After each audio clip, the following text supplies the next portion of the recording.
Hello friends, welcome to my YouTube channel. जैसा आप जानते हैं कि गवर्नमेंट ने यूनिफाइड पेंशन स्कीम के बारे में घोषणा की है। तो आइए जाने ये गवर्नमेंट की यूनिफाइड पेंशन स्कीम है क्या, जिसको हिंदी में हम लोग एकीकृत पेंशन योजना भी बोलते हैं।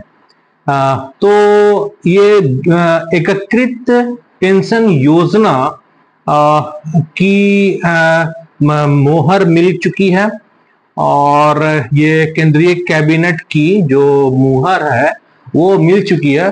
तो आगे बढ़ने से पहले मैं आपको बोलना चाहूंगा कि मेरे अगर चैनल पर पहली बार आए हैं तो सब्सक्राइब करें। और मैं आज बहुत ही इम्पोर्टेंट टॉपिक जो गवर्नमेंट बॉडी में सिस्टम से जुड़े हुए हैं और यूनिफाइड पेंशन स्कीम के बारे में जानना चाहते हैं, तो चलिए आज हम लोग समझने का प्रयास करेंगे कि यूनिफाइड पेंशन स्कीम है क्या।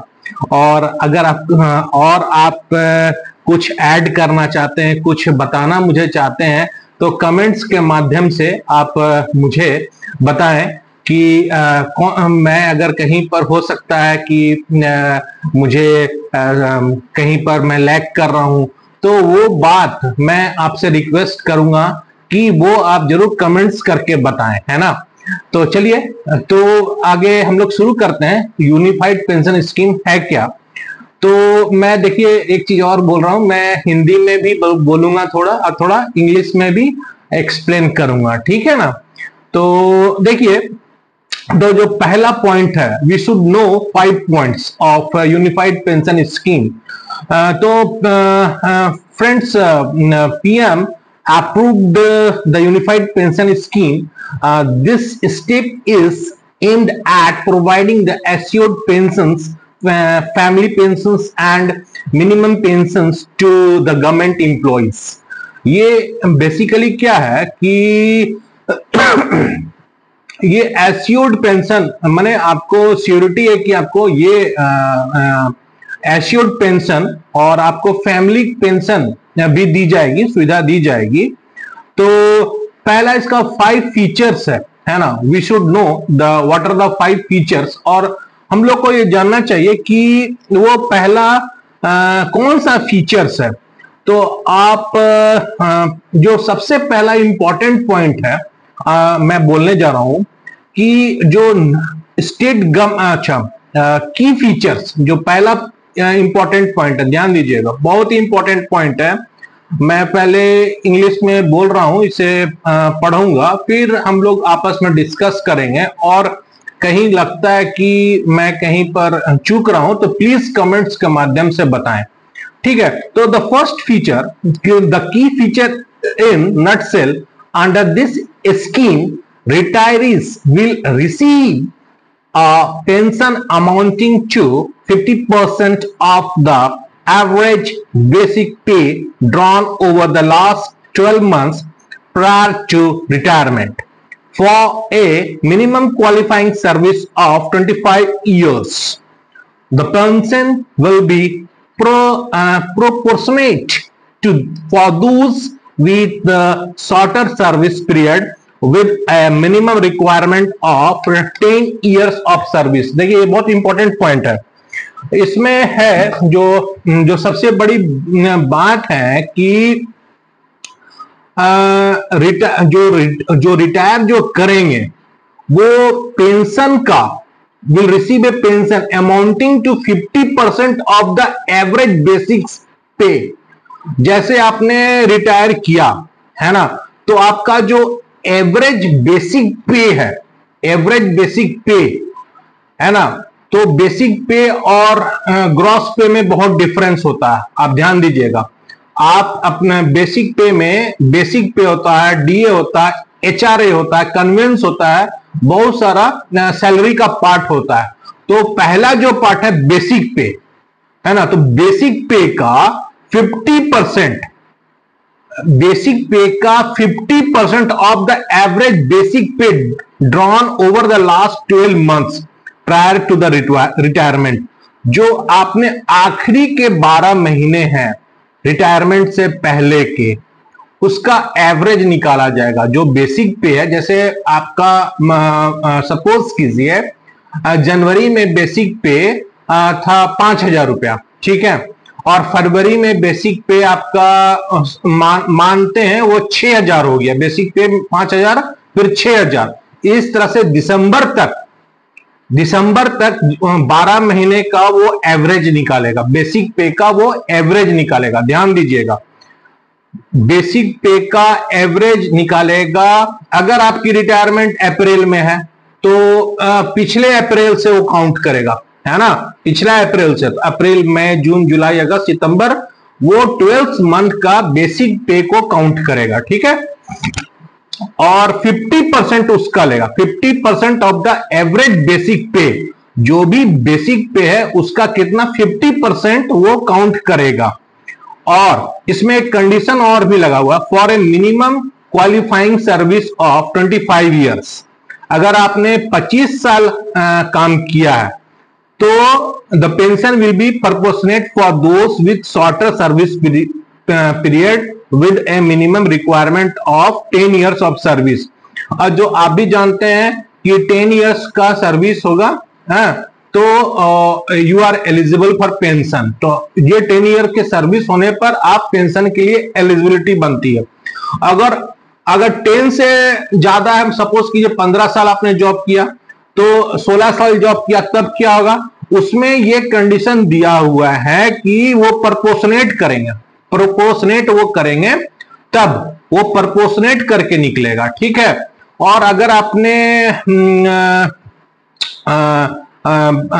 25 साल अपने काम किया है तो 12 आखिरी जो आपका 12 मंथ है उसका बेसिक का वो 50% लेंगे। आखिरी जो 12 मंथ है उसका बेसिक का वो 50% लेंगे, है ना। ये पहला फीचर हुआ। दूसरा फीचर क्या है कि देखिए, मैं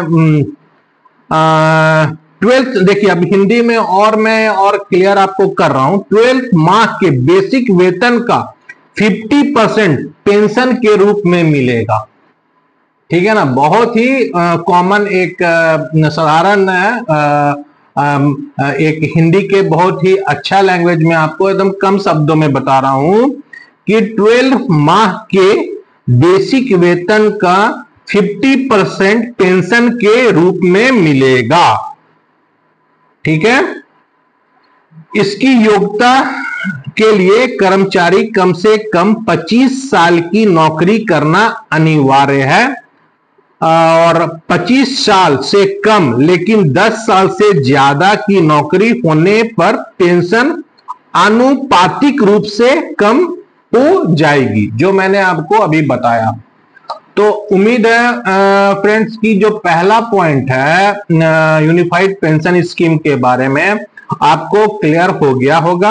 अब आ जाइए, मैंने क्लियर कर दिया पहला पॉइंट, मैं एक बार फिर से बोल दे रहा हूं। 12 माह के बेसिक वेतन का 50% पेंशन के रूप में मिलेगा, ये आपका क्लियर हो गया होगा। अब आइए हम लोग सेकेंड पॉइंट पर बात करते हैं। जो फैमिली पेंशन के तहत 60% पेंशन मिलेगी, है ना। Assured pension in the event of employ death, their family will be eligible to receive 60% of the pension. ये भी amount that employee was receiving immediately before the death. This ensures the financial security for the employee dependent. मैंने कहा कि अगर employ की death हो जाती है तो जो उसका लास्ट जो सैलरी वो ड्रॉ किया था उसका 60% ऑफ द पेंशन अमाउंट वो बनेगा। सॉरी, मैंने बोला एम्प्लॉय डेथ, हाँ 60%, मैं सही बोल रहा हूं। In the event of employ death their family will be eligible to receive 60% of the pension amount, है ना, that the employee was receiving immediately before the death. जो एम्प्लॉय जो रिसीव कर रहा था अगर एम्प्लॉय की डेथ हो जाती है तो जो डिपेंडेंट है, पर्टिकुलरली जो वाइफ को प्राय पत्नी को मिलता है, तो जो वाइफ है उनको कितना मिलेगा? 60% मिलेगा। फैमिली पेंशन के तहत 60% पेंशन मिलेगी। अच्छा, मैं अब और हिंदी में बहुत ही कम शब्दों में बता रहा हूं। सेवानिवृत्त कर्मी की मृत्यु के पश्चात फैमिली पेंशन के तहत पत्नी अथवा पति को 60% पेंशन दी जाएगी। ठीक है, और ये भी आप क्लियर हो गया। सेकंड पॉइंट कि जो पेंशन जो है 60% मिलेगा, है ना।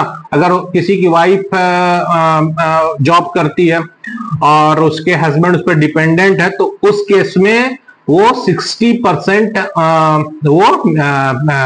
जो उसकी जो अमाउंट थी उसकी वो 60% उस डिपेंडेंट को दी जाएगी।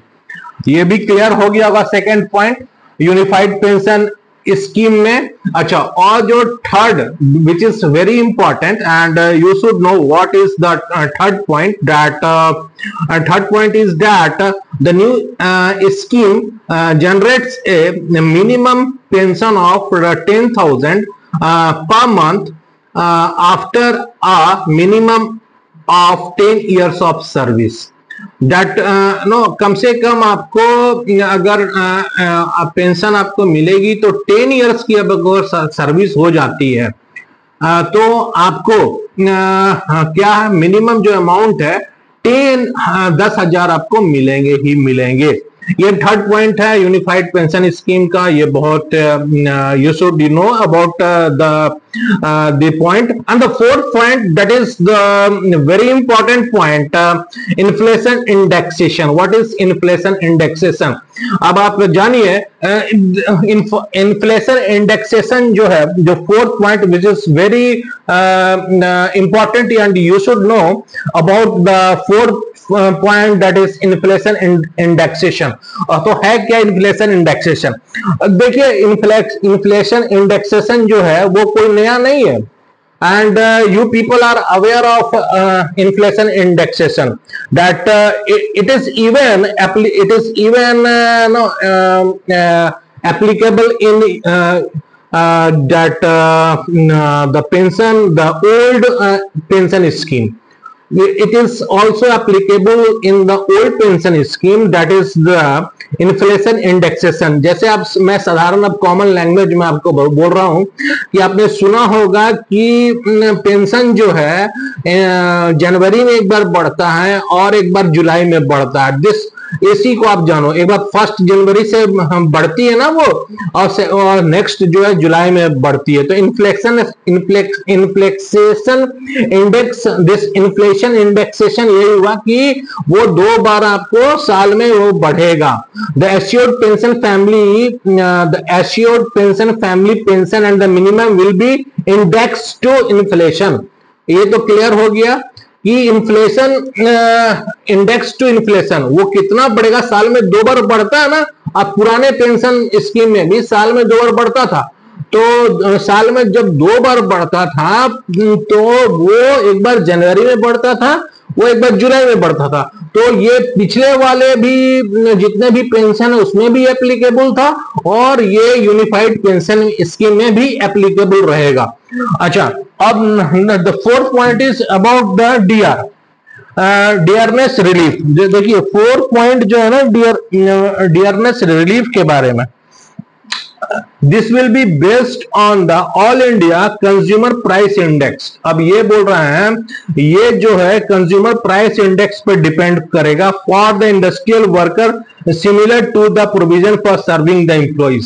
ये हर जगह ये डीआर जो है, डियरनेस रिलीफ लमसम पेमेंट। देखिए, इसमें लास्ट मैं एक बात और भी बोलूंगा, लमसम पेमेंट ये जो है in addition to gratuity, all of you are aware that every government or body, every government employee who is associated with the government sector, who is associated with the government system, they know about the gratuity. Even in private organization, if you work for more than 5 years और then you are eligible to get the gratuity. जो मैं बोल रहा हूं कि अगर आप private organisation में भी काम करते हैं तो आपको ग्रेचुटी मिलता है और गवर्नमेंट में तो मिलता ही मिलता है, ठीक है। तो अब आ जाइए, अच्छा, और मैं एक बात, और बहुत सारी बातें करने को है लेकिन मैं ज्यादा समय नहीं लूंगा, क्योंकि मैंने अभी आपको बताया कि जो डियरनेस रिलीफ है इसमें एक ग्रेचुटी तो आपको मिलेगा ही मिलेगा, साथ में employee will receive a lump sum payment at the